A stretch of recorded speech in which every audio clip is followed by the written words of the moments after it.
From the dawn of recorded history, human societies were endlessly fascinated by objects that appeared mysterious, rare and endowed with extraordinary power, and among these no artifact carried greater mystique than the bezoar stone, a dense concretion found within the stomachs of animals such as goats, deer or oxen, which by accident of biology formed layers of hair, fiber, or mineral deposits around a hardened center until it became smooth, polished and pearl-like. And by the early Persian and Arabic medical traditions, these strange organic gems were thought to be miraculous antidotes against all kinds of poison. The name itself derived from the Persian word bezoar, meaning antidote or counter-poison, and for centuries these stones were prized across Asia and later medieval Europe as objects of immense healing value. In Persia, court physicians documented their use as a defense against venomous bites or deliberate poisoning, and traders carried them westward along the Silk Road, where they were absorbed into Arabic medicine.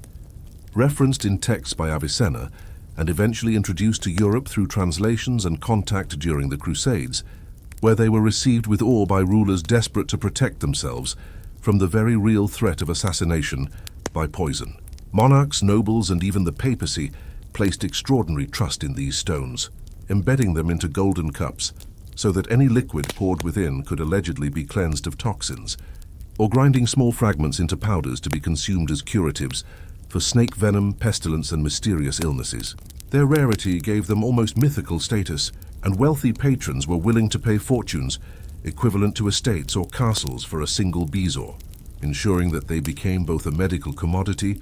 and a symbol of supreme protection, while at the same time, physicians and alchemists elevated their reputation by claiming the stones were the crystallized essence of life force, born from the animal's inner struggle against toxins ingested through plants or waters. This aura of mystery and faith in protective magic secured bezoars a place not merely in medicine, but in the rituals of kingship, where they were guarded like sacred relics, passed down as heirlooms, and believed to carry divine protection against the ever-present danger of poison. In a world where courtly intrigue and deadly feasts could determine the fate of empires, by the Middle Ages and especially the Renaissance period, bezoar stones had crossed firmly into the cultural imagination of Europe, where kings, queens, and noblemen, fearing the poisoned cup as the ultimate silent assassin, regarded them as talismans against death, and as early as the 13th century, they were included in royal treasuries, prized not only for their alleged medicinal qualities, but also as dazzling curiosities in cabinets of wonder. Physicians at courts prescribed ground bezoar mixed with wine as an antidote, while apothecaries sold fragments at extravagant prices to those who could afford them, creating a lucrative trade that enriched merchants from the East. Chroniclers recount how Catherine de' Medici and Elizabeth I of England were said to possess bezoars, with Elizabeth reportedly carrying one mounted in a ring to test food and drink, while Portuguese traders brought large numbers from the East Indies, enhancing their mystique with exotic origins. The Renaissance, being an age of experimentation and alchemy, was especially fertile ground for the belief in universal antidotes, and the bezoar, seen as a natural product of animal digestion that embodied purification, fit seamlessly into the intellectual environment where humors, celestial influences, and divine signatures shaped medicine. However, this widespread faith began to attract skeptics, such as the French surgeon Ambroise Paré in the 16th century, who conducted a dramatic test by giving a condemned cook a fatal dose of poison, followed by a ground bezoar, only to watch the man die in agony, proving that the stone could not cure all poisons. Yet despite such experiments, belief did not vanish, for tradition, fear, and the rarity of the object ensured its continued reputation. And even into the 17th century, bezoars remained enshrined in apothecary shops and treasuries, as luxury goods, charms, and protective medicine, reinforcing the medieval fusion of superstition and science, in which natural wonders were never separated from divine mysteries. The rise of modern science in the 17th and 18th centuries gradually eroded the credibility of the bezoar, as physicians and chemists began to adopt more systematic methods of testing remedies, moving away from magical thinking toward experimental verification.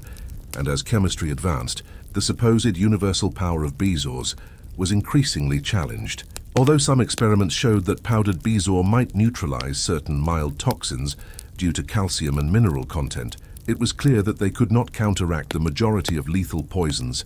like arsenic or mercury, which were frequently used in assassinations. And this realization slowly stripped away their aura of infallibility additionally. With the Enlightenment's emphasis on rational inquiry and classification, bezoars were increasingly understood as simply biological concretions formed in the stomachs of ruminants, no more mystical than gallstones in humans, though still visually appealing. Yet paradoxically, this demystification did not destroy their value in every context, for they remained highly prized objects of art, often mounted in elaborate gold settings and displayed in curiosity cabinets alongside unicorn horns, narwhal tusks, and other supposed magical relics, testifying to an age where science and wonder still overlapped. By the 18th century, however, advances in toxicology, new antidotes such as activated charcoal, and greater skepticism toward old folk remedies caused bezoars to retreat from mainstream medicine, becoming instead artifacts of historical curiosity and collectors' fascination. Even so, the legend lingered, and stories of their miraculous power continued to circulate among the wealthy and credulous, preserving a trace of medieval mysticism even as scientific modernity triumphed. Although the medical belief in bezoar stones as universal antidotes eventually collapsed, their cultural legacy remains profound, embodying humanity's eternal quest for protection against unseen dangers. And even today, the word bezoar carries an aura of mystery, resurfacing in literature, folklore, and modern imagination, from references in Shakespeare's plays to appearances in contemporary fantasy, such as Harry Potter, where the stone is reimagined as a potent life-saving cure. Historians and anthropologists continue to study bezoars